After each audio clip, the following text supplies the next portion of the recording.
একদম from the very beginning till the last day of judgement প্রত্যেকটা কথা লাউহে মাহফুজে লেখা আছে। এমনকি আপনার কার সাথে বিয়ে হবে সেটাও,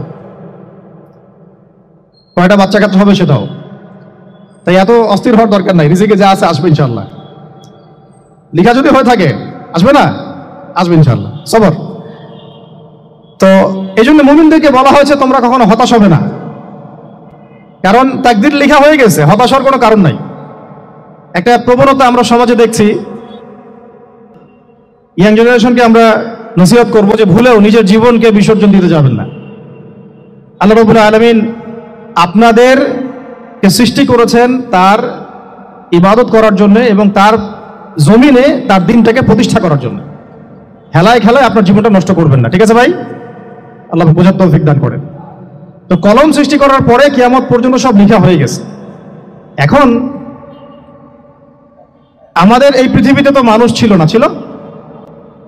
এদিকে মনোযোগ দেন। এই পৃথিবীতে কি আগে মানুষ ছিল? এই পৃথিবীতে আগে কি ছিল তাহলে বলেন? হ্যাঁ, মাশাআল্লাহ। এই পৃথিবীতে আগে কি ছিল? এখন ওরা নাই? সবার সাথেই কিন্তু একটা করে আছে, কমপক্ষে কয়টা করে? সবার সাথে কমপক্ষে একটা করে। আর কোন কোন জায়গা আছে যেখানে জিনের বড় বড় আকড়া আছে। পৃথিবীতে যে জায়গাগুলো থেকে ইসলাম বিরোধী অপতৎপরতাগুলো চলে, ওখানে জিনের আকড়া বেশি। আর কথা বুঝতে পারছেন? তো জিন জাতিকে আল্লাহ পাক ধ্বংস করে দিয়েছেন তাদের পাপের কারণে, আল্লাহ দ্রোহিতার কারণে, অবাধ্যতার কারণে। এখন আল্লাহ রাব্বুল আলামিন ইরাদা করলেন পৃথিবীতে আমাদেরকে সৃষ্টি করবেন, মানে মানুষকে সৃষ্টি করবেন। আল্লাহ পাক তার সমস্ত ফেরেশতাদেরকে একত্রিত করলেন। ঘটনাটা কিন্তু খুব ইন্টারেস্টিং। আমি জানি এখানে উলামায়ে কেরামও আছেন, তবে আমি সবার জন্য প্রযোজ্য হয় এমন কথা বলারই চেষ্টা করছি, কারণ অনেকে হয়তো এগুলো নাও জানতে পারে। তো আল্লাহ পাকের ভাষায় আমি যদি বলি, আল্লাহ রাব্বুল আলামিন বলছেন, আউযু বিল্লাহি মিনাশ শাইতানির রাজীম, ওয়া ইয ক্বালা রাব্বুকা লিল মালায়েকা ইন্নী জাইলুন ফিল আরদি খলিফা। হে নবী মুহাম্মদ সাল্লাল্লাহু আলাইহি ওয়াসাল্লাম, তুমি স্মরণ করো সেই সময়ের কথা যখন আল্লাহ তোমার রব সমস্ত ফেরেশতাদেরকে ডেকে বলেছিলেন যে ইন্নী জাইলুন ফিল আরদি খলিফা, আমি জমিনে মানে পৃথিবীতে আমার খলিফা পাঠাতে চাই। কি পাঠাতে চাই? আরো জোরে বলেন। আল্লাহ পাক বলেননি পৃথিবীতে মানুষ পাঠাতে চাই, পৃথিবীতে নতুন কোনো মাখলুক পাঠাতে চাই। আমাদেরকে আল্লাহ পাক সম্মানের শব্দে সম্মানিত করেছেন, বিশেষায়িত করেছেন। আমাদেরকে বলেছেন আমরা আল্লাহর খলিফা, আমরা আল্লাহর খলিফা। এখন আমরা আল্লাহর খলিফা, কিন্তু পৃথিবীতে মানুষ খিলাফা শব্দ সহ্য করতে পারে না। হ্যাঁ, কি অদ্ভুত না? এটা কোরআনের কি শেষের দিকে আছে না প্রথম দিকে আছে? সূরা বাকারার একদম শুরুর দিকে 3, 4, 5 পৃষ্ঠা উল্টালে দেখবেন এই একটা আছে। তো কোরআন তাহলে শুরু থেকে কখনো খুলেও দেখেনি সে ব্যক্তি। প্রমাণ হলো এটা যে খুলেও দেখে নাই, অথবা দেখলেও সে এড়িয়ে গেছে। আল্লাহ পাক আমাদেরকে বললেন যে পৃথিবীতে আমি আমার খলিফা পাঠাতে চাই। তাহলে আদম আলাইহিস সালামকে আল্লাহ পাক মুহাব্বতের শব্দে, সম্মানের শব্দে বিশেষায়িত করলেন। কি বলে? সুবহানাল্লাহ, সুবহানাল্লাহ। আর খলিফা কাকে বলে এটা আমি আপনাদেরকে বোঝাচ্ছি একটা দোয়া থেকে। এই যে গাড়িতে করে আমরা বাসা থেকে আসলাম বা যখন কোনো সফরে যাই, আমরা একটা দোয়া পড়ি, সুবহানাল্লাযী সাখখারা লানা হাযা ওয়া মা কুন্না লাহু মুকরিনিন ওয়া ইন্না ইলা রাব্বিনা লামুনকালিবুন। এতটুকু তো পড়ি নাকি? বাইগুলো পড়তে হবে। বইমেলা এসেছি শুধু লেকচার শোনার জন্য না, ছবি তোলার জন্য না। আজকে জীবনটা পরিবর্তন করার নিয়ত করে যাইতে হবে, ঠিক আছে ভাই? বই প্রকাশ করা, ছাপানো, বিক্রি করা, লেখা, এর চেয়ে বড় কথা আমার জীবনটা ইলমের আলোয় আলোকিত করা। আমি বই লিখলাম ধরেন একটা, আমার মধ্যে সেই আমল নাই, লাভ নাই। লাভ আছে? আমি বই ছাপাইছি 100, 200, 500, 1000, আমি নিজেই আমল করি না, হবে? আগে আমল জরুরি। ইলমের সাথে আমলটা খুব বেশি জরুরি। আলেম তাকেই বলা হয় যে ইলম অনুযায়ী আমল করে। তাহলে আল্লাহ পাক বলেন লিমা তাকুলুনা মা লা তাফআলুন, তোমরা এমন কথা কেন বলো যে আমল নিজেরাই করো না? কাবুরা মাকতান ইনদাল্লাহ আন তাকুলু মা লা তাফআলুন, আল্লাহর কাছে সবচেয়ে গর্হিত একটা অপরাধ তোমরা একটা কথা বলবা কিন্তু আমল করবা না। তো দোয়াটা মুখস্থ করবেন। এই দোয়ার নিচে একটা অংশ আছে, আল্লাহুম্মা আনতা সাহিবু বিস সাফারি। আমার কথাটা শুনেন, খলিফার অর্থটা বুঝেন। অনেকে তো অনেকভাবে ব্যাখ্যা করে আর কি। আল্লাহুম্মা আনতা সাহিবু ফিস সাফারি, আল্লাহ তুমি এই সফরে আমার সাথী। সফরে বের হওয়ার সময় দোয়া পড়ছি আমরা, আল্লাহুম্মা আনতা সাহিবু ফিস সাফারি, আল্লাহ তুমি এই সফরে আমার সাথী। ওয়াল খলিফাতু ফিল আহলি ওয়া মালি, আল্লাহ আমি তো বাসায় নাই, আমার বাসার আহাল মালের খলিফা হচ্ছে তুমি আল্লাহ। তাহলে খলিফা শব্দ দিয়ে কি বুঝলেন? আল্লাহ আমার বাসার আহাল মালের খলিফা মানে কি? আমার স্থলাভিষিক্ত তুমি আল্লাহ, আমি ওখানে নাই বাসায়, আমি সফরে বের হয়ে গেছি, আমার স্ত্রী, আমার সন্তান, আমার মাল, আমার জান, এগুলোর দায়িত্ব তোমার, তুমি খলিফা। কত চমৎকার দোয়া। তাহলে পৃথিবীতে আমি আমার খলিফা পাঠাতে চাচ্ছি, তার অর্থ কি? আল্লাহ রাব্বুল আলামিন এই পৃথিবীতে আমাদেরকে তার প্রতিনিধি বানিয়েছেন। সুবহানাল্লাহ, সুবহানাল্লাহ। তাহলে আমরা নিজেদের আত্মপরিচয় ভুলে গেলাম যে আমরা আল্লাহর প্রতিনিধি পৃথিবীতে, তাই না? আমরা এখন আব্রাহাম লিঙ্কনের পূজা করতেছি। আব্রাহাম লিঙ্কনের পূজা তো বুঝেন না আপনারা, এটা হচ্ছে ওই যে সকল ডেমোক্রেসির পূজা আর কি।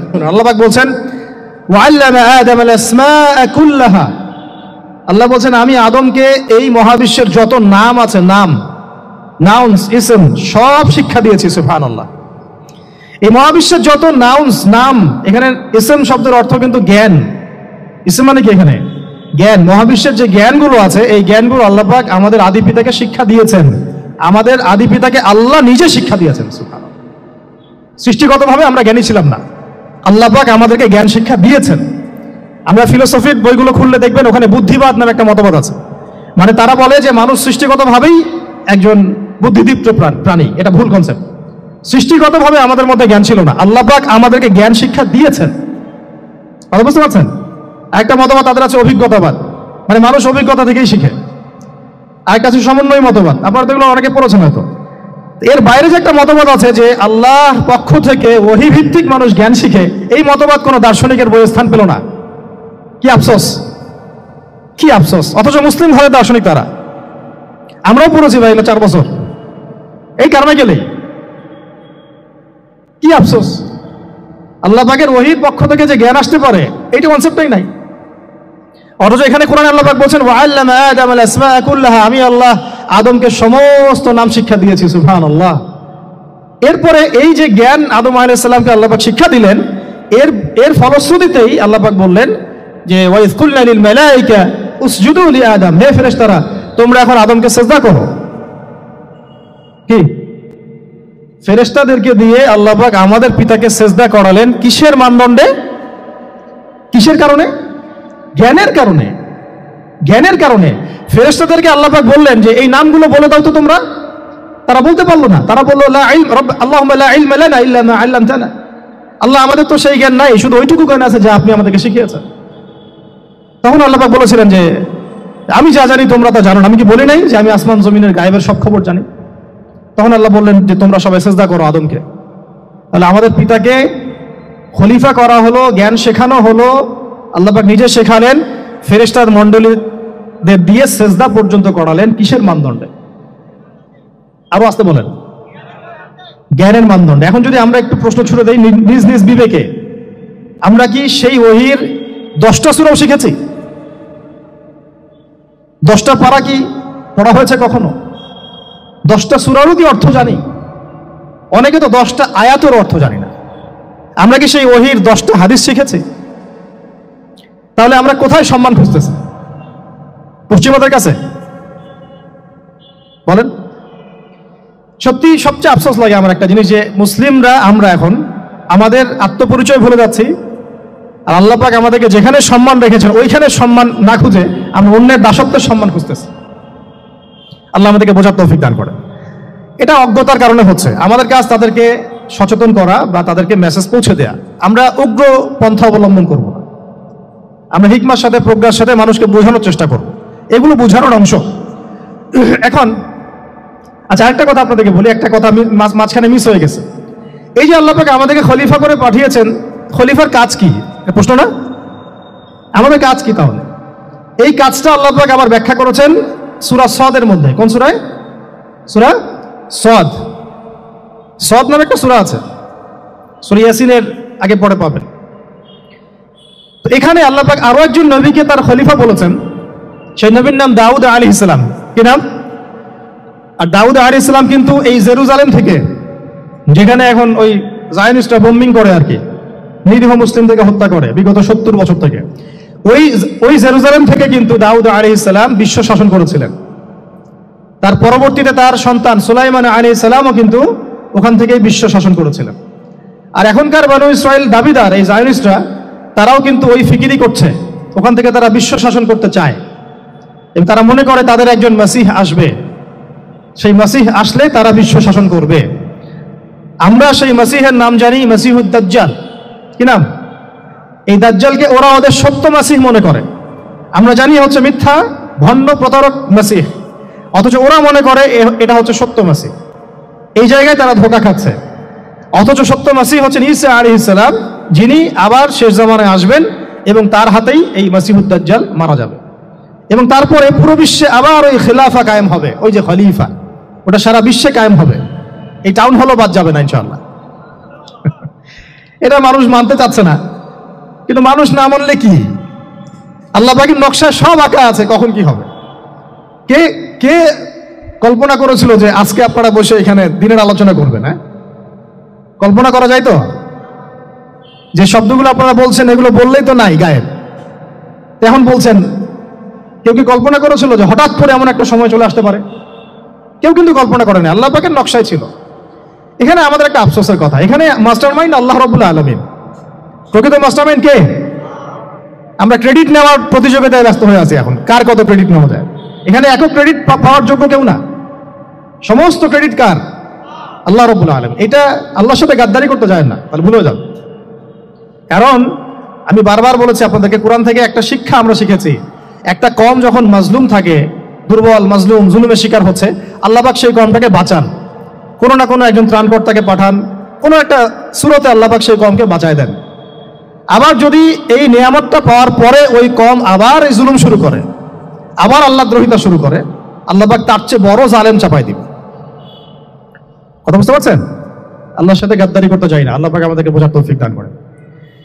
খলিফার কাজটা কোথায় পাবেন, কোন সূরায় ভাই বলেন? সূরা সাদে আল্লাহ পাক দাউদ আলাইহিস সালামকে খলিফা সম্বোধন করে বলছেন, ইয়া দাউদ, কি চমৎকার আহ্বান, ইয়া দাউদ, হে দাউদ, ইন্না জাআলনাকা খলিফাতান ফিল আরদ। দেখো আমি আল্লাহ তোমাকে পৃথিবীতে খলিফা করেছি। কি করেছি? খলিফা করেছি। তোমার কাজ কি শোনো, ফাহকুম বাইনান নাস বিল হক। বোঝার চেষ্টা করেন একজন খলিফার কাজ কি। খলিফা মানে আল্লাহর প্রতিনিধি, জমিনে যে দায়িত্বশীল, অন্য মানুষের উপরে যে দায়িত্বশীল, তার কাজ ফাহকুম বাইনান নাস বিল হক, মানুষের মাঝে ন্যায় বিচার প্রতিষ্ঠা করবে, এটা তোমার কাজ। তাহলে এখন যারা আমরা এই জায়গায় আছি বা ভবিষ্যতে আসব, আরো কাল আগাতে থাকবে, সময় আগাতে থাকবে, নতুন নতুন নেতৃত্ব আসবে, সবার ফাংশন একটাই, ফাহকুম বাইনান নাস বিল হক। আমাদের কাজ হবে মানুষের মাঝখানে কি করা, ন্যায় বিচার, বিচার ফয়সালার ক্ষেত্রে ইনসাফ করা, ন্যায় বিচার করা। তো ন্যায় বিচার তো এখন জাদুঘরে আছে নাকি? হ্যাঁ, কোন কোন ক্ষেত্রে আমরা চাই না যে ন্যায় বিচার জাদুঘরে যাক, আমরা চাই আবারও ন্যায় এবং সাম্যের সমাজ প্রতিষ্ঠা হোক।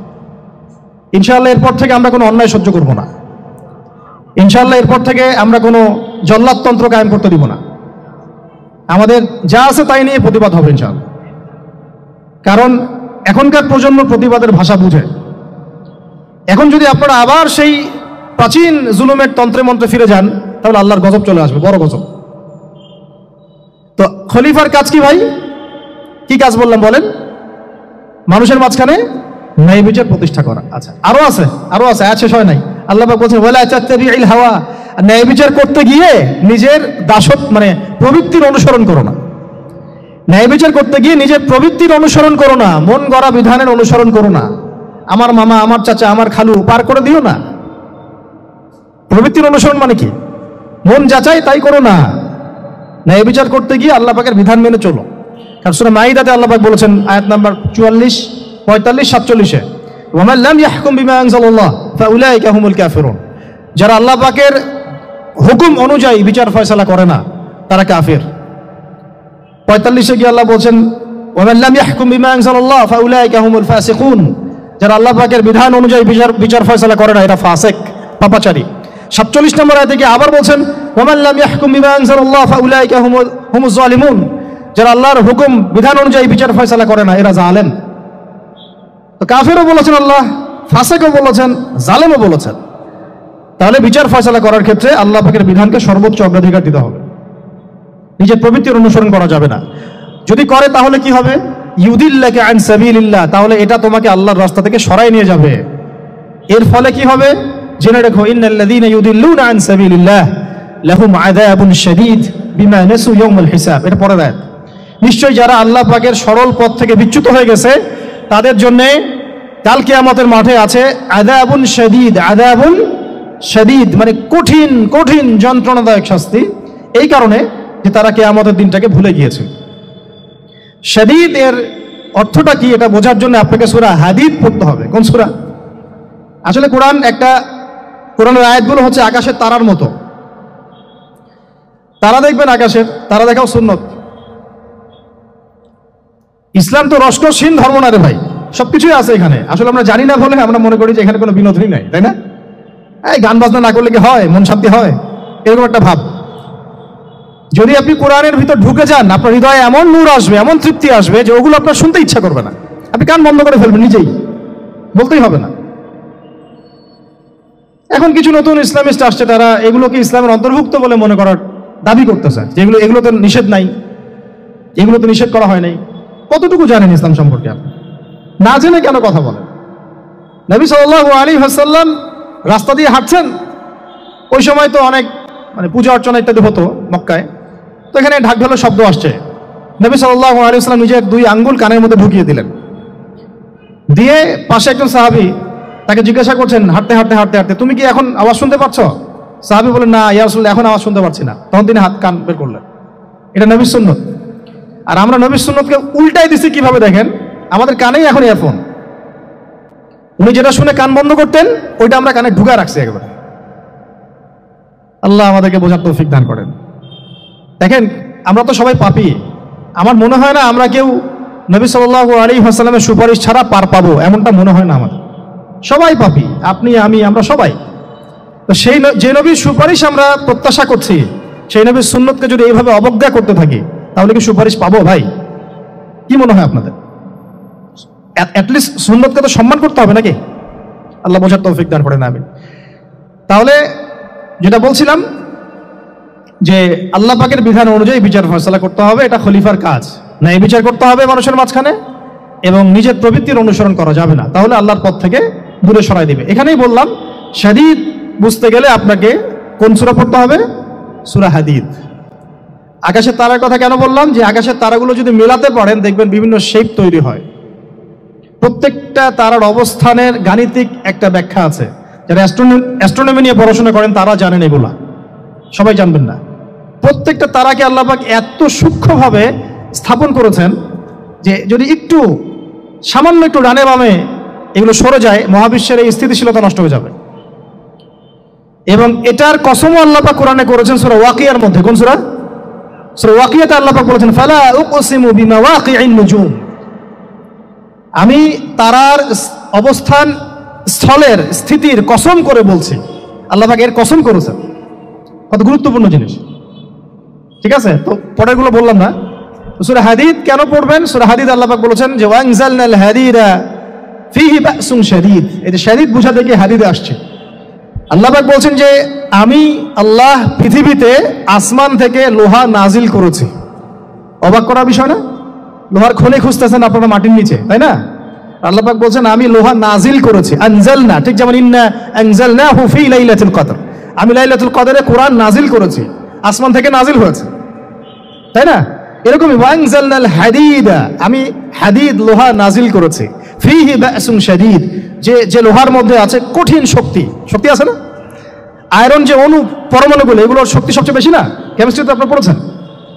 তাহলে এখন আল্লাহ পাক বলছেন কিয়ামতের দিন তাদের জন্য আযাবুন শাদীদ, যারা আল্লাহ পাকের খলিফার দায়িত্ব পালন করবে না, যারা খলিফার দায়িত্ব পেয়েও ন্যায় বিচার করবে না, ইনসাফ করবে না, প্রবৃত্তির অনুসরণ করবে, ঠিক আছে, আল্লাহর পথ থেকে বিচ্যুত হয়ে যাবে, তাদের জন্য কিয়ামতের মাঠে এই শাস্তি আছে।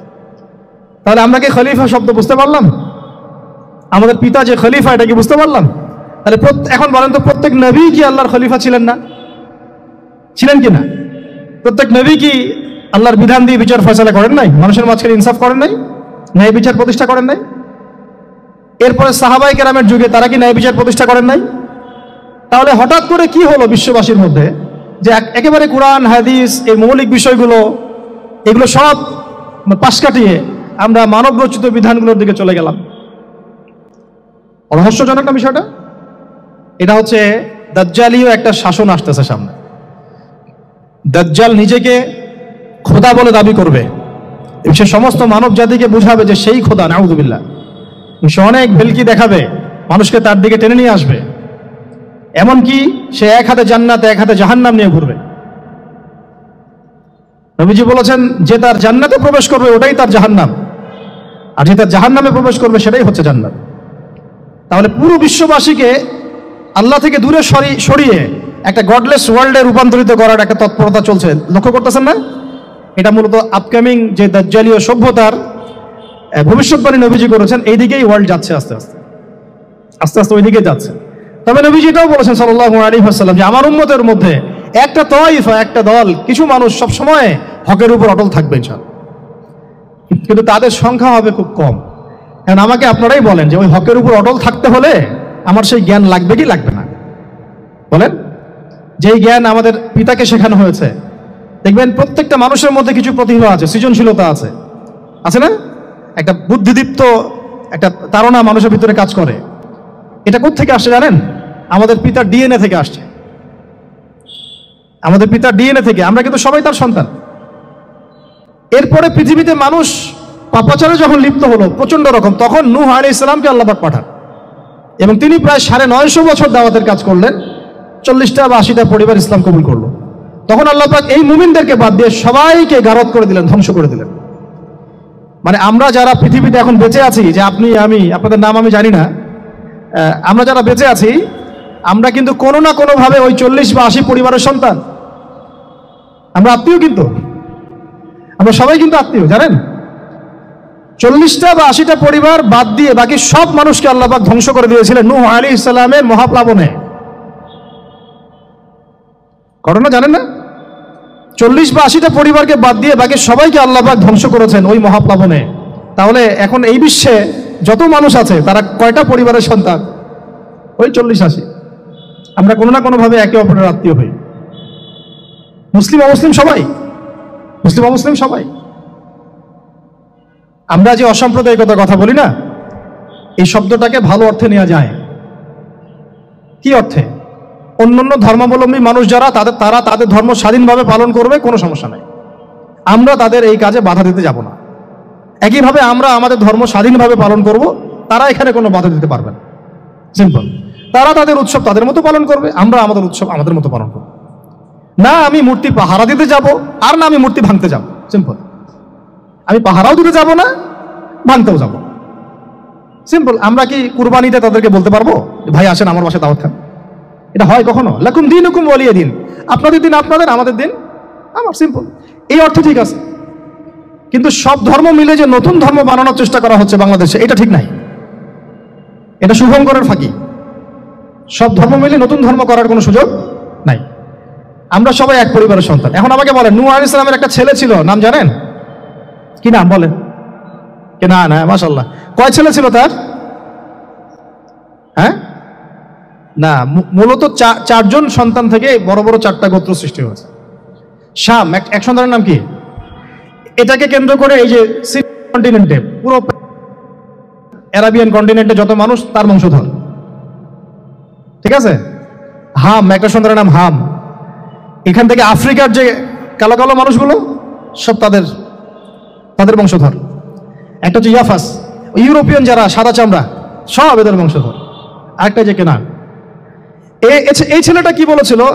বাবা ডাকছে নৌকায় আসো তাড়াতাড়ি, নৌকায় আসো তাড়াতাড়ি, না হলে আজকে আল্লাহ পাক আযাব দিয়ে ধ্বংস করে দিবেন। সে নবীর সন্তান হওয়ার পরেও আল্লাহ প্রদত্ত ওহীর জ্ঞানকে মূল্যায়ন না করার কারণে ধ্বংস হয়ে গেল। আর ওই 40টা বা 80টা পরিবার নাজাত পেল কিভাবে? আল্লাহর পক্ষ থেকে নাজিলকৃত ওহীর জ্ঞানকে প্রাধান্য দিয়ে আনুগত্য করে। তাহলে কোন জ্ঞানকে আমরা প্রাধান্য দিব ভাই? আমি বলছি না যে আমরা দুনিয়াবি জ্ঞানগুলোকে শিখবো না, ওই প্রসঙ্গে আমি একটু পরে আসছি, যে আমরা শিখবো এবং কিভাবে শিখবো, কতটুকু শিখবো। আগে এই অংশটুকু শেষ করি। ঠিক একইভাবে আপনারা কি আদ জাতির নাম জানেন? আদ, সামুদ, ওই যে সৌদি আরব এখন যেখানে লাইন বানাচ্ছে, লাইন প্রজেক্ট, ওই আলোলা বলে, আলোলা লাইন প্রজেক্ট বানাচ্ছে দেখবেন অনলাইনে, ওই জায়গা দিয়ে নবী সাল্লাল্লাহু আলাইহি ওয়াসাল্লাম তাবুক যুদ্ধের সময় গিয়েছিলেন। যাওয়ার সময় তিনি বলেছিলেন, তোমরা মাথা নিচু করে কান্নাকাটি করতে করতে এখান থেকে অতিক্রম করো। সাহাবীরা মাথার উপর কাপড় দিয়ে কান্নাকাটি করতে করতে জায়গাটা পার করেছেন, কারণ ওই জায়গায় সামুদ জাতি ছিল যাদেরকে ধ্বংস করা হয়েছে। ওটা হচ্ছে এখন পর্যটন স্পট। সুবহানাল্লাহ। তো আদ এবং সামুদ জাতিকেও আল্লাহ পাক ধ্বংস করলেন, কিন্তু তাদেরকে করেন নাই যারা ওহীর জ্ঞানকে প্রাধান্য দিয়েছিল। ইব্রাহিম আলাইহিস সালাম কোন জ্ঞানের বদৌলতে আল্লাহকে চিনলেন? মানব রচিত জ্ঞান নাকি আল্লাহর পক্ষ থেকে নাযিলকৃত জ্ঞান? বলেন। মূসা আলাইহিস সালাম কোন জ্ঞানের বদৌলতে ফিরআউনের মতো এই যে কি বলবো প্রতাপশালী একজন শাসকের সামনে দাঁড়িয়ে বুক ফুলিয়ে ইসলামের দাওয়াত দিলেন? কোন জ্ঞানের আলোকে? ওহীর জ্ঞান। আর ওহীর জ্ঞান যখন নাজিল করা হয়েছে তখন তিনি দোয়াটা পড়ছিলেন, রব্বি ইশরাহ লি সাদরি ওয়া ইয়াসসির লি আমরি ওয়াহলুল উকদাতাম মিন লিসানি ইয়াফকাহু কওলি। প্রত্যেক নবী, ইউসুফ আলাইহিস সালাম কারাগারে 12 বছর থেকেছেন। কত বছর? 12 বছর। আমাদের অনেক ভাই এরকম 5 বছর, 7 বছর, 10 বছর, 12 বছর থেকেছে, আছে। এমনও মানুষ আছে, এখন বলা যায় তাই বলি, যে ওই যে একটা শব্দ শুনেছেন আয়না ঘর, ওখানে দীর্ঘদিন ছিল, তারপরে নাই, কোথায় গেছে আল্লাহই ভালো জানে। ইউসুফ আলাইহিস সালামও এরকম কারাগারে ছিলেন। কত বছর? 12 বছর। কিন্তু আল্লাহ পাক তাকে এমন একটা জ্ঞান শিক্ষা দিয়েছিলেন, তিনি স্বপ্নের ব্যাখ্যা বলতে পারতেন, যে কোনো স্বপ্নের। রাজা স্বপ্ন দেখলেন যে 7টা গাভী, জীর্ণশীর্ণ গাভী মোটা তাজা গাভীকে খেয়ে ফেলছে, স্বপ্নের ব্যাখ্যা কেউ দিতে পারে না। কিন্তু ওই জেলখানায় 2 জন ছাড়া পাওয়া মানুষ, ছাড়া পাইছে 2 জন আর কি, 2 জনের মধ্যে একজন বেঁচে আছে, একজন নাই। মানে 2 জন বসে বসে ইউসুফ আলাইহিস সালামকে বলছিলেন যে আমরা একটা স্বপ্ন দেখলাম যে আমার মাথায় রুটি আছে, পাখি এসে রুটি খেয়ে ফেলছে, আর আমি স্বপ্ন দেখলাম যে আমি শরাব পান করাচ্ছি, ব্যাখ্যা কি ইউসুফ? তোমাকে সত্যবাদী বলে জানি। ইউসুফ আলাইহিস সালাম বললেন, তোমার মাথায় রুটি যেটা খেয়ে নিচ্ছে তার মানে তোমাকে শুলদণ্ড দেওয়া হবে, আর তুমি যে পানি পান করাচ্ছ তার মানে তুমি নাজাত পাবে, ছাড়া পাবে। হলেও তাই। আর যে নাজাত পাবে তাকে ইউসুফ আলাইহিস সালাম বলে দিলেন যে তুমি রাজদরবারে গিয়ে আমার কথা বলো, আমার কথা আলোচনা করো। তো সে ভুলে গিয়েছিল। পরে যখন এই স্বপ্নটা দেখলো বাদশা, তখন বাদশা সবাইকে ডাকলো, ডেকে বললো যে এই গাভীর স্বপ্নের ব্যাখ্যা কি? তখন এই ব্যক্তির মনে পড়ছে, আর ইউসুফ তো ব্যাখ্যা দিতে পারে। সে গিয়ে ইউসুফ আলাইহিস সালামকে ডেকে নিয়ে আসতেছে যে এই রাজা স্বপ্ন দেখছে, ব্যাখ্যা কি? স্বপ্ন কিন্তু আপনার কাছে শুনে একটা স্বাভাবিক মনে হচ্ছে, আরে গাভীর আবার স্বপ্নের কি ব্যাখ্যা? তখন ইউসুফ আলাইহিস সালাম ব্যাখ্যা দিলেন যে 7 বছর ফসল ফলবে আপনাদের এলাকায়, তারপরে 7 বছর হবে দুর্ভিক্ষের সময়। কিসের সাথে কিসের ব্যাখ্যা? এই জ্ঞান কে শিখালেন তাকে? এই ইন্টারপ্রিটেশনের জ্ঞান কে শিখালেন? তাহলে জ্ঞানের মূল উৎস কে? আমার কথা বলার উদ্দেশ্য কি বুঝতে পারছেন? যত জ্ঞান তার মূল উৎস কে? স্বপ্ন একটা জ্ঞান, যদি সেটা সত্য হয়। আর জেনে রাখবেন, কিয়ামতের আগে আগে মুমিনদের স্বপ্ন বেশি বেশি সত্য হবে। ঠিক আছে? মূসা আলাইহিস সালামকেও সেই আল্লাহ জ্ঞান শিক্ষা দিলেন। ঈসা আলাইহিস সালাম এই কুষ্ঠরোগীর গায়ে হাত বুলালে ভালো হয়ে যায়। হ্যাঁ, অন্ধ ব্যক্তির মানে চোখে হাত বুলালে ভালো হয়ে যায়। এমনকি মৃত ব্যক্তিকে তিনি বলছেন কুম বিইজনিল্লাহ, আল্লাহর হুকুমে দাঁড়িয়ে যাও, দাঁড়িয়ে গেল। এই জ্ঞান কে দিয়েছেন তাকে? দাউদ এবং সুলাইমান আলাইহিস সালাম এই যে পশু পাখির ভাষা বোঝেন, সুলাইমান আলাইহিস সালাম পিঁপড়ার ভাষাও বোঝেন। আপনাদের সায়েন্স কি পিঁপড়ার ভাষা বুঝে? হ্যাঁ, আমরা তো এখন সায়েন্সকে সবকিছুর মানদণ্ড মনে করি, তাই না? সায়েন্স যদি বলে হ্যাঁ তাহলে হ্যাঁ, না বলে না। মানে এমন একটা ভাব, দেখেন সায়েন্সকে আমরা ইলাহ বানাইছি, ইলাহ, উপাস্য। সায়েন্স যদি বলে যে পৃথিবী থেকে অমুক অমুক কোটি কোটি আলোকবর্ষ দূরে একটা গ্রহের সন্ধান পাওয়া গেছে, নাম দিল ধরেন যে আলফা এক্স ওয়াই জেড কিছু একটা, ওখানে হুরপড়ি আছে, হ্যাঁ ওখানে দুধের সাগর আছে, মধুর সাগর আছে, তো মানুষ তখন বিশ্বাস করা শুরু করবে, হ্যাঁ হ্যাঁ তাই তো থাকতেই পারে। নাসা বলেছে না হয়ে পারে, নাসা মন্তব্য করেছে না হয়ে পারে। ওরকম যদি বলে অনেক দূরে একটা আগুনের একটা বিশাল পাওয়া গেছে, গ্রহ পাওয়া গেছে, ওখানে আযাব দেওয়া হয়, শাস্তি দেওয়া হয়, ওখানে অন্য মাখলুক আছে, ওদের ভাষায় এলিয়েন আর কি, মানুষ বিশ্বাস করে। কিন্তু আল্লাহ পাক কোরআনে বলছেন যে সুলাইমান আলাইহিস সালাম পিঁপড়ার ভাষাও বুঝতেন, ওই কথা বিশ্বাস করতে চাচ্ছে না। সুলাইমান আলাইহিস সালাম বাতাসে ফ্লাই করতে পারতেন, এটা বুঝতে পারতেছে না, বিশ্বাস করে না। তাহলে ওই প্রযুক্তি না থাকলে এয়ারক্রাফট কিভাবে আবিষ্কার করলেন? যে প্রযুক্তিগুলো পৃথিবীতে চলে গেছে ইতিমধ্যে, ওগুলো ভবিষ্যতে আসতে পারে। যেমন একটা প্রযুক্তির কথা বলি, সুলাইমান আলাইহিস সালাম বসে আছেন, একজনকে বললেন না সাবার রানী বিলকিসের সিংহাসন কে নিয়ে আসতে পারবে? একজন বলল যে আপনি উঠে দাঁড়াইতে যতক্ষণ সময় লাগে এর মধ্যে নিয়ে আসবো। আরেকজন বললেন যে না, আপনি চোখের পলক ফেলতে যতক্ষণ লাগে এর মধ্যে দেখবেন সিংহাসন সামনে। সুবহানাল্লাহ, কি প্রযুক্তি! বলেন এই প্রযুক্তির সামনে কি বিশ্ববাসী যেতে পেরেছে? দেখেন সুলাইমান আলাইহিস সালামের বাতাসে ফ্লাই করাটা কিন্তু এখন পৃথিবীতে খুব কমন হয়ে গেছে। আমরা সবাই ফ্লাই করতেছি বাতাসে, তাই না? যদি আপকামিং কোনো সময় আপনি দেখেন যে এইরকম চোখের পলকেই একটা বস্তু আরেকটা জায়গা থেকে এক জায়গায় চলে আসতেছে, আমি অবাক হব না ইনশাআল্লাহ। কারণ কোরআনে অতীতে এই ঘটনার দলিল আছে। বুঝাতে পারতেছি না? এক কথায় সমস্ত জ্ঞানের মূল উৎস কে? এরপরে আসেন, অত আর লম্বা করছি না, আমাদের নবী মুহাম্মদ সাল্লাল্লাহু আলাইহি ওয়াসাল্লাম। আসেন, আমরা তো তার উম্মত। 23 বছরে, একটু মনোযোগ দেন, এটা আলোচনার লাস্ট পার্ট, ঠিক আছে? 23 বছরে তিনি পুরো জাহেলিয়াতকে পরিবর্তন করে দিয়েছেন। কত বছরে? 23 বছর। আপনারা কি জানেন যে আইয়ামে জাহিলিয়াতে আসলে কি কি সমস্যা ছিল? কেন ওই যুগটাকে আমরা জাহিলিয়াত বলি? বেসিক্যালি 5-6টা সমস্যা ছিল। কয়টা? 5-6টা। এক নম্বর শিরক। এক নম্বর কি? আমার সাথে বলেন। শিরক আমাদের ওয়ার্ল্ডে নাই, এটা তো গ্লোবাল শিরক চলতেছে এখন।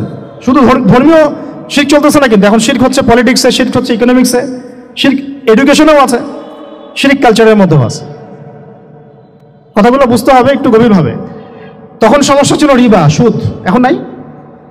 রিবা ছাড়া কোনো সিস্টেম আছে এখন ওয়ার্ল্ডে? আমি গতকালকে একটা হাদিস মোতালা করছিলাম সুদ সংক্রান্ত।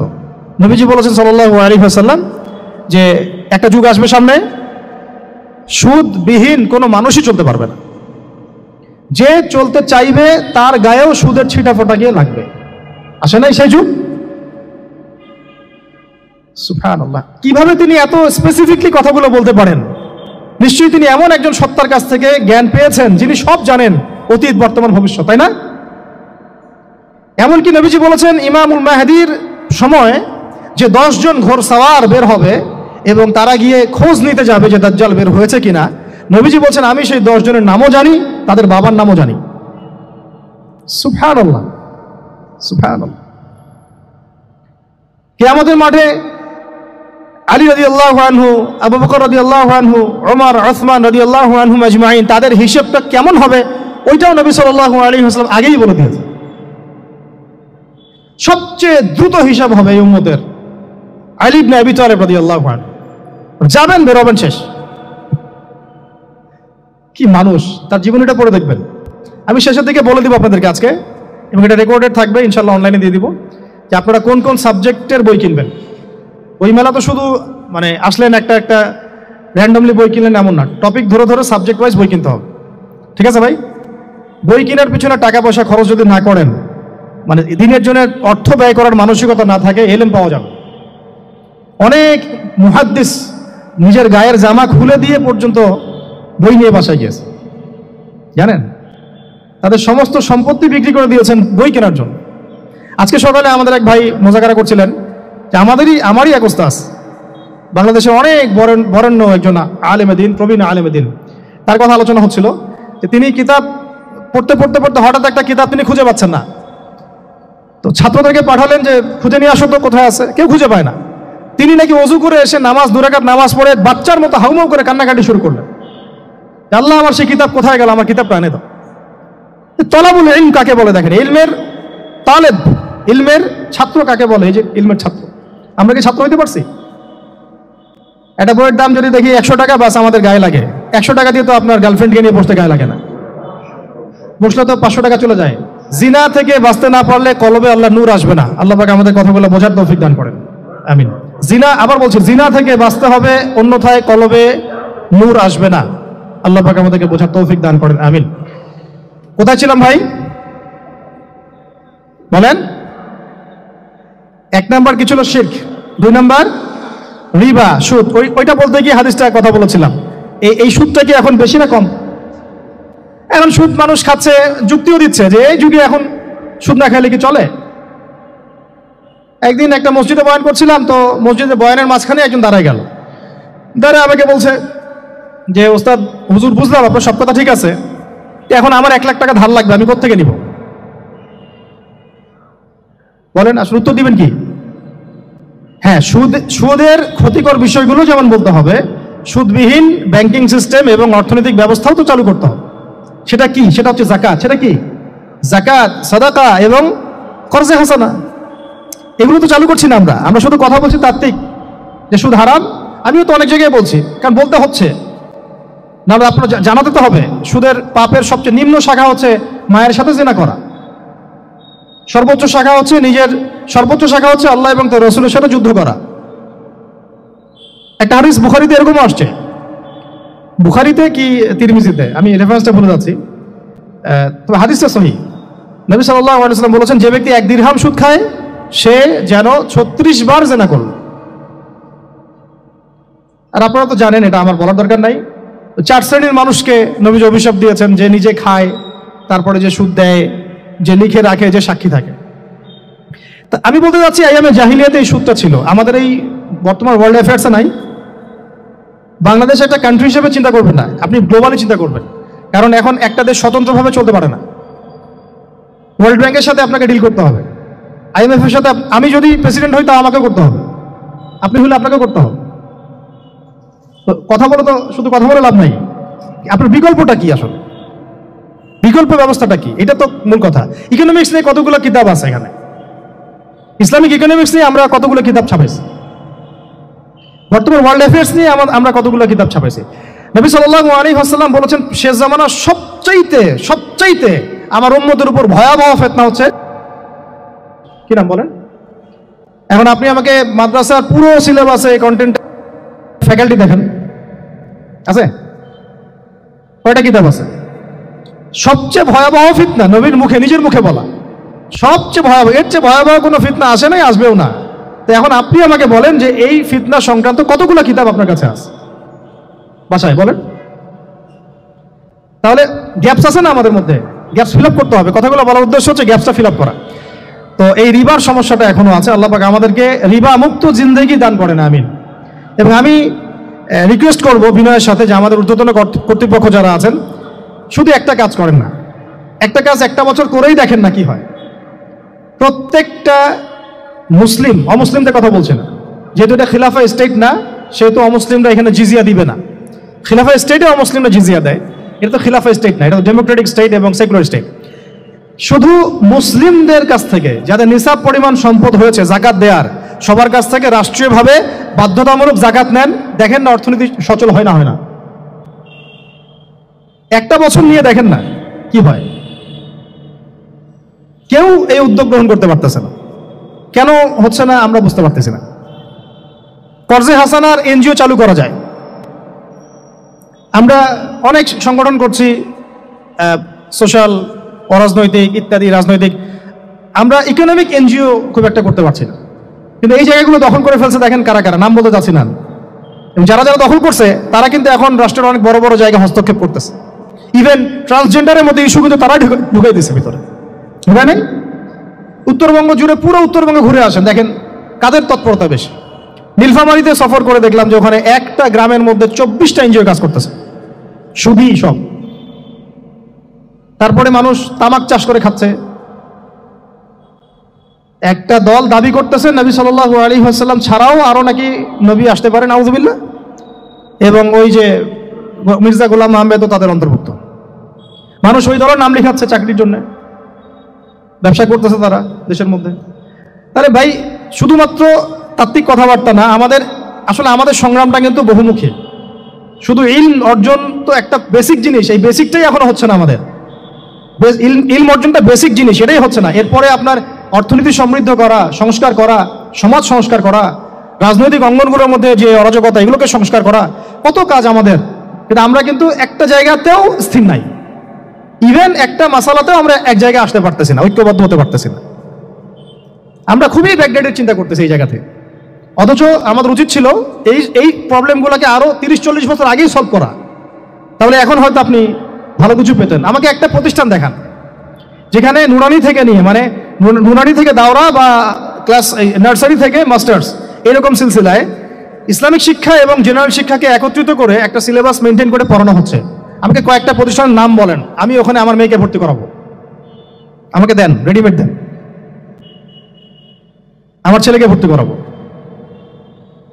আমরা ফিকির করতেছি না। এটা হওয়া উচিত ছিল বিগত 30 বছর আগেই।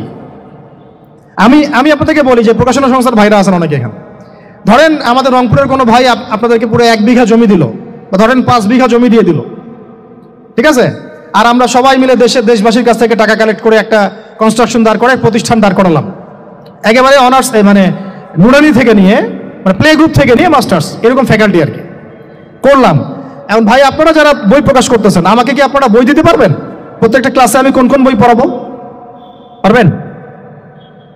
আমাকে কি সিলেবাস দিতে পারবেন? কথা বলেন।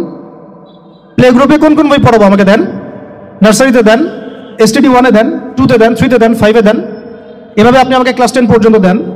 তারপরে কি আপনি আমাকে অনার্স মাস্টার্স এই ফ্যাকাল্টিগুলো আলাদা আলাদা, এগুলো কি ইউনিভার্সিটি আদলে আপনি কি আমাকে সাজা দিতে পারবেন? আমরা জায়গা দিব, টাকা দিব, প্রতিষ্ঠান করে দিব। প্রকাশনা সংস্থা থেকে কি আমরা এতটুকু পেতে পারি? এবং এমন এমন আলেমের প্রোডাক্ট যে আলেমরা সারা ওয়ার্ল্ডকে ডিল করতে পারে, মানে ইন্টারন্যাশনাল স্কলার, এখান থেকে যাবে ইউকেতে গিয়ে দাওয়াতি কাজ করে আসবে, অস্ট্রেলিয়ায় গিয়ে দাওয়াতি কাজ করে আসবে, মালয়েশিয়ায় গিয়ে দাওয়াতি কাজ করে আসবে, আন্তর্জাতিক মানের আলেম আমরা কি জেনারেল শিক্ষিত ব্যাকগ্রাউন্ড থেকে তৈরি করতে পারবো? পারছি কি? আর আপনারা আমাকে বলেন তো ভাই, যে কত % মানুষ জেনারেল শিক্ষিত আর কত % মানুষ মাদ্রাসায় শিক্ষিত? কাদের পরিসংখ্যানটা বেশি? তারা কি, তাদের কোনো অবদান রাখার কোনো সুযোগ নাই? এখন যদি এই ক্লাসিক্যাল পড়াশোনা না হয়, ইলমের এই গভীরতায় না যায় এবং বড় বড় ওলামায়ে কেরামদের সোহবতে তারা না আসে, তাহলে কিভাবে তারা বিশুদ্ধ ইসলাম শিখবে আর প্রচার করবে আর প্রতিষ্ঠা করবে? তো প্রশ্ন কিছু করে গেলাম। আজকে প্রশ্নগুলো রেখে যাচ্ছে এই কারণে যে এগুলো নিয়ে আপনারা ভাববেন, যে আপনারা আমাকে একটা ইসলামিক ইউনিভার্সিটি করার মতো বইপত্র আমাকে বানায় দেন না। দায়িত্ব নেন কেউ, আপনারা সবাই মিলে দায়িত্ব নেন। আমি এখানে একটা স্কুল আছে আমাদের ছোট্ট, তোহাজিনুর ইসলামিক স্কুল। এই স্কুল আমরা করেছি প্লে, নার্সারি, কেজি 1, 2, 3, 4, 5 এতটুকু, ট্রাইলিঙ্গুয়াল, মানে Bangla medium English version, medium না ইংলিশ ভার্সন আর অ্যারাবিক। এই সিলেবাসটুকু করতে, এই 8টা ক্লাসের সিলেবাস করতে আমাকে 7 দিন 8 দিন একেবারে বাংলা বাজার ঘাটাঘাটি করে, ওই আমরা আগে তো ইংলিশ মিডিয়ামে পড়াশোনা করতাম, ওই অক্সফোর্ডের বই ঘাটাঘাটি করো, ব্রিটিশ কাউন্সিলের বই ঘাটাঘাটি করো, তারপরে ওদের ম্যাথামেটিক্স, ওদের সায়েন্স, আবার এই মাদ্রাসার অ্যারাবিক, আবার এই সরকারি কারিকুলামের বই, এগুলো ঘাটতে ঘাটতে ঘাটতে একটা সিলেবাস আমরা দাঁড় করাতে পারছি। মাত্র 5টা ক্লাস পড়তে পারবে। এরপরে এটা করতে গিয়ে যে দেখলাম যে আসলে এগুলোর যে এত ঘাটতি আছে বাজারে, রেডিমেড কোনো প্রোডাক্ট এগুলো নাই। ঘুরে ফিরে কি সেই আমরা একই জিনিসই চর্চা করতে থাকবো, নাকি আমরা একটু বহির্বিশ্বে যেভাবে দিন প্রচার হচ্ছে এই মান দিতে পারি? এটা আমাদের উচিত না করার কাজটা? হ্যাঁ, এটা তো আমাদের হাতে রাষ্ট্রীয় ক্ষমতা নাই, থাকলে না হয় উপরের লেভেল থেকে এগুলো করা যায় খুব সহজ। বরং উপরের লেভেলে যারা আছেন তারা তো আরো ট্রান্সজেন্ডার ঢুকাচ্ছেন, আপনারা তো ঢুকাচ্ছেন। তাহলে এই কাজগুলো কাদের করতে হবে? তাহলে বেসরকারিভাবে করতে হবে। এখন আমরা যারা বইকে ভালোবাসি, জ্ঞানকে ভালোবাসি, আল্লাহকে ভালোবাসি, রাসূলকে ভালোবাসি, চাই যে আমরা যা করছি আমাদের পরের প্রজন্মটা মানুষের মতো মানুষ হোক। কাজ কি কম না বেশি আমাদের বলেন? সেক্ষেত্রে কাজগুলো কিন্তু ওইভাবে হচ্ছে না ভাই। একটা বিষয়ের বই সবাই ছাপাচ্ছি, কেন? কি দরকার আছে? একটা বিষয়ের বই আমি সবাই ছাপাচ্ছি। একটা জিনিস, একটা হিস্ট্রির একটা কিতাব অনেকগুলো প্রকাশনী আপনারা করতেছেন, একই বই ফাইজুল কালাম সবাই করতে আছে, একটা বই তাসাউফ আত্মশুদ্ধি অনেক প্রকাশনী করতেছে, কপি করতেছে। ভাই আমাদের কি কাজ কি দুনিয়ার স্বার্থ উদ্ধার করা, না আমার দিনের কোনো খেদমত? আমার কথায় মাইন্ড করবেন না, আমি মাইন্ড করার মতো কথা বলছি না। আমি বলছি আপনাদেরকে আরো যেন কনস্ট্রাকটিভ হয় কাজগুলা। মানে আপনাদের সাথে আমি বসবো ইনশাল্লাহ আবার আলাদা করে, যে একটা আমাকে পুরো শিক্ষা ফর্মুলা আমাকে দিবেন, মানে প্রত্যেকটা ক্লাসের বই রেডি করে দিবেন, যাতে আমরা প্রতিষ্ঠান বানালেই একদম পুরা কমসে কম ক্লাস 1 থেকে 10 ঢেলে দিতে পারি, আমার পরিশ্রম করতে না হয়। ওখানে বাংলা মিডিয়ামের বই থাকবে, ইংলিশ মিডিয়ামেরও থাকবে এবং অ্যারাবিক তো থাকবেই। একটা গঠনমূলক সিলেবাস, যেটা পড়লে আমার ছেলে মাশাআল্লাহ হাফেজও হবে, এদিকে মাশাআল্লাহ সে ইংরেজিতেও দক্ষ হবে, সায়েন্সেও দক্ষ হবে। এক পর্যায়ে যখন সে SSC পাস করবে, সে দেখবেন যে যার রাস্তা বেছে নিচ্ছে। বেজ আমি তাকে করে দিছি 10 পর্যন্ত। এখন সে ডক্টর হোক আর ইঞ্জিনিয়ার হোক আর না হয় যদি আল্লাহর খলিফাই হয় কোনো সমস্যা নেই। সমস্যা আছে? এটা দরকার ছিল ভাই, আরো 30 বছর আগে দরকার ছিল। আমরা যেটা পাই নাই এটা আমাদের আফসোস। আর এই জেনারেল ব্যাকগ্রাউন্ড থেকে এইরকম জায়গায় উঠে এসে এই যে এইগুলো কথাগুলো বলা বা এই কাজগুলো করা, এগুলো সবাইকে হয়তো আল্লাহ পাক এভাবে কবুল নাও করতে পারে। এর পিছনে অনেক গল্প থাকে, অনেক হিস্ট্রি, অনেক ত্যাগ, অনেক আত্মত্যাগ, এগুলো সবাই হতে পারবে না। কিছু মানুষ বের হয়ে আসছে। ডক্টর জাকির নাইক তো সবাই হতে পারে নাই, পারছে? তো এই জিনিসগুলো আমাদের বুঝতে হবে যে আমভাবে সবাই সবকিছু করতে পারবে না। আমাদের একটা একাডেমিক ফর্মুলা দরকার, যেখানে আমরা পড়বো, আমরা আলেম হয়ে বের হবো। ইনশাআল্লাহ পারা যাবে তো ইনশাআল্লাহ? আচ্ছা, অনেক গভীরে চলে গেছি, আপনাদেরকে মানে অনেক বেশি বিরক্ত করে ফেলতেছি আর কি। তো কথাগুলো বলার খুব মন চাচ্ছিল, তো বলে ফেললাম। আর আমরা চাচ্ছি কথাগুলো সবার কাছে পৌঁছাক, যাতে করে অন্তত বিভাগীয় শহরগুলা, অন্তত ঢাকা, রংপুর, রাজশাহী, মানে বড় বড় শহর আমাদের, চট্টগ্রাম, কক্সবাজার ইত্যাদি ইত্যাদি বড় বড় শহরগুলোতে যদি একটা করে এরকম একটা করে প্রতিষ্ঠান থাকে, যেখানে আপনি পুরো জেনারেল শিক্ষা এবং ইসলামী শিক্ষা দুটোকে সমন্বয় করে এবং এই মানে দ্বিমুখী শিক্ষার মেরুকরণটাকে দূর করে একটা কনস্ট্রাকটিভ সিলেবাস দিতে পারেন, দেখবেন আজকে না হোক, আজকে থেকে 10 থেকে 15 বছর পরে আমাদের ছেলে মেয়েদের একটা প্রজন্ম আসবে, দেখবেন ইনশাআল্লাহ ওরা আমাদের চেয়ে অনেক ডিনামাইট হবে। ইনশাআল্লাহ এই যে আজকে অনেকগুলো আয়াত বললাম, অনেকে হয়তো জানেন না বা পড়েন নাই, ওরা বলতেই বুঝে ফেলবে কোন সূরায় আছে। হবে না? সম্ভব। আর যদি না করতে পারি তাহলে ঘুরে ফিরে ওই একই অবস্থা। ওইটা দিয়ে হবে না ভাই। এই মানে ইসলাম বিষয়টা কি, এটা এমন না যে কিছু অংশ নিলাম কিছু অংশ নিব না, এটা এমন না। নিলে ভাই নেওয়ার মতো নেওয়া লাগবে। উদখুলু ফিস-সিলমি কাফা, একেবারে পরিপূর্ণরূপে দিনে প্রবেশ করেন। সিরিয়াসলি নেন, চান্স তো একটাই। আল্লাহ পাক আমাদের কথাগুলো বোঝার তৌফিক দান করেন। আর আমাদের সন্তানদের সাথে তো আমরা এটা হতে দিতে পারি না। আমরা না হয় অনেক সময় নষ্ট করে ফেলছি। তো ভাই আর লম্বা করতেছি না, আমি শেষের অংশটুকু বলে শেষ করে দিচ্ছি যে এই সুদ আর শিরক যেমন ওই সময় ছিল, এখনো আছে। আর ওই আইয়ামে জাহিলিয়াতের সেই সুদ আপনি দেখলেন, এখন শিরক দেখলেন, মাদক আছে না নাই? আইয়ামে জাহিলিয়াতের মাদক, আইয়ামে জাহিলিয়াতের এই নারী জাতির অবমাননা আছে না সমাজে? নাই। ব্যাখ্যা করতে পারছি না, আপনারা জানেন সব। আর আইয়ামে জাহিলিয়াতে ছিল একটা গোত্রীয় হানাহানি, দ্বন্দ্ব, মারামারি, এখন সমাজে নাই। এটাই তো চলতেছে এখন সমাজে। তো এখন এই জাহেলিয়াতের সমাজটাকে মাত্র 23 বছরের মধ্যে আমাদের নবীজি চেঞ্জ করে দিয়েছেন। কত বছর? এখন আপনারা আমাকে বলেন তো যে তিনি কি কোনো জাদু করছেন? তিনি কি কোনো জাদু দেখাইছেন সমাজে এসে? মানুষকে মারছেন? মানুষকে কি তিনি মানে কঠোর ছিলেন? তিনি, তার কাছে আল্লাহর ফেরেশতা আসতো, তিনি কি সেই শক্তি কাজে লাগায় একদম সমাজের মানুষকে জোর করে ইসলাম কবুল করাইছেন? তিনি কি করছেন 23 বছরে? এটা বলে শেষ করে দিব। তবে তার আগে শুধু এতটুকু বলবো, 23 বছর পরের মক্কাটাকে একটু দেখেন। 23 বছরের পরের মক্কাটাকে একটু দেখেন। ওই মক্কাতে কি কোনো শিরক আছে? হ্যাঁ, 23 বছর পরের মক্কা, ওখানে কি কোনো শিরক আছে? ওখানে কি কোনো সুদ আছে? কোনো মাদক আছে? বলেন। কোনো নারীর অবমাননা আছে? কোনো গোত্রীয় হানাহানি আছে? তাহলে 23 বছরের মধ্যে পুরো সমাজটাই চেঞ্জ করলেন কিভাবে? জাদু তো করেন নাই, মানুষকে তো অত্যাচার করেন নাই, কটু কথাও বলেন নাই, এমনকি তিনি কারো গায়ে হাতও তোলেন নাই, তাই না? একটা কাজই তিনি করেছেন, সেটা হলো এই যে কোরআন এবং সুন্নাহর যে জ্ঞান, এই ওহীর জ্ঞানটাকে তিনি সবার মাঝখানে ছড়াই দিয়েছেন। এই তো কাজ। তারপরে সেই জ্ঞান যখন মানুষ শিখেছে, তার উপরে আমল করেছে, এবং সেই জ্ঞান এর উৎস আল্লাহ রাব্বুল আলামিন, তার কাছে আত্মসমর্পণ করেছে, নবীর কাছ থেকে আত্মশুদ্ধি অর্জন করেছে, এবং হালাল খেয়েছে, পরিবার গঠন করেছে, প্রজন্মকে তৈরি করেছে, সৎ কাজে আদেশ করেছেন, অসৎ কাজে নিষেধ করেছেন, প্রয়োজনে কখনো হিজরত করেছেন, কখনো মার খেয়েছেন, কখনো সবর করেছেন, কখনো বা জিহাদও করেছেন। এভাবে আস্তে আস্তে পুরো আরবের মধ্যে দিনটা প্রতিষ্ঠা হয়ে গেল। তাহলে মূল উৎসটা কি ছিল? জ্ঞান। মূল উৎসটা কি ছিল বলেন? জ্ঞান। আর এই জ্ঞানটার চর্চাই আমাদের সবাইকে করতে হবে। আল্লাহ পাক আমাদেরকে তৌফিক দান করে নেন।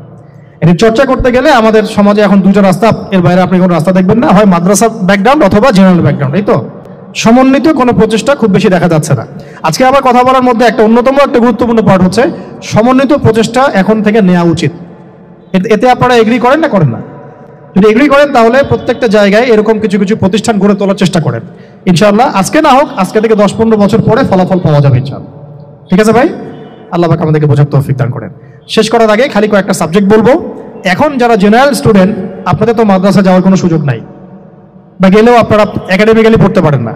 তা আমি কয়েকটা সাবজেক্ট বলে দিচ্ছি, এই সাবজেক্টগুলো ধরে ধরে বই কিনবেন এই বইমেলা থেকে, ঠিক আছে?